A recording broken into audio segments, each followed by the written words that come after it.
কিরে বল্টু, বল কেমন আছিস? ভালো আছি স্যার। বল তো দেখি বল্টু, যে গান লেখে তাকে কি বলে? গীতিকার স্যার। খুব ভালো।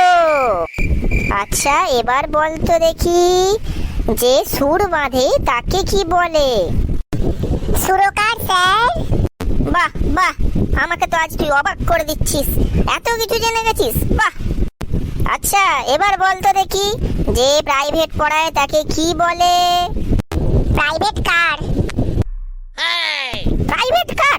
তোর মাথা খারাপ? কেন স্যার? যে গান করে সে যদি গীতিকার, যে সুর বাঁধে সে যদি সুরকার হয়, তাহলে যে প্রাইভেট পড়ায় সে প্রাইভেট কার কেন হবে না? ও ভাই মারো, মুঝে মারো। কিরে বল্টু, তো স্কুলে আসতে দেরি হচ্ছে এত কেন? রাস্তায় ট্রাফিক জ্যাম ছিল ম্যাডাম, কি করব বলুন? বলতো হিমালয় পাহাড়ে বরফ থাকে? হ্যাঁ ম্যাডাম, অনেক বরফ থাকে। ঠিক আছে, বলতো পদ্ম ফুলের দেশ কাকে বলে? পদ্ম ফুলের দেশ? সেটা আবার কি ম্যাডাম? আমাদের বাড়ির পাশে পুকুরে অনেক পদ্ম ফুল হয়েছে, ওইটাই নাকি? ওরে বেটা, পদ্ম ফুলের দেশ কে কানাডা বলে। ঠিক আছে বল্টু, এবার বল আমাদের পৃথিবীর সবথেকে উঁচু পর্বত কোনটি? উঁচু পর্বত?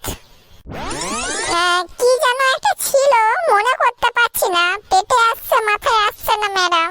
তোর পেটে লাথি মারলে তবেই তোর মুখ দিয়ে বেরোয়, তোর মা আমায় বলেছে। হিমালয়, হিমালয় মনে পড়ে গেছে ম্যাডাম, সব মনে পড়ে গেছে। যখনই বলি পেটানির কথা তখনই সব মনে পড়ে যায়। সরি ম্যাডাম, ভুল হয়ে গেছে, আর হবে না, এবার সব বলে দেবো সেটা সেট করে। বলতো বল্টু, উত্তরের রেড ভিলেন কাকে বলে? সেটা আবার কি ম্যাডাম, আমি প্রথম শুনছি। মানে স্কুলে নতুন পরীক্ষা এসেছে, সেই বইটা কি তুই এখনো পড়িসনি যে সব বলছিস? সারাদিন গেম খেলি ম্যাডাম, টাইমই পাচ্ছি না। তবে রে বেটা, আজকে তোর মাকে নিশ্চয়ই বলবো। সরি ম্যাডাম, ক্ষমা করে দিন, এবার ভালো করে পড়ে আসবো। আমব্রেলা বানানটা বল তো দেখি।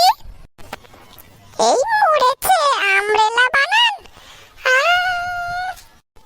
কি যেন একটা ছিল, ইউ এম বি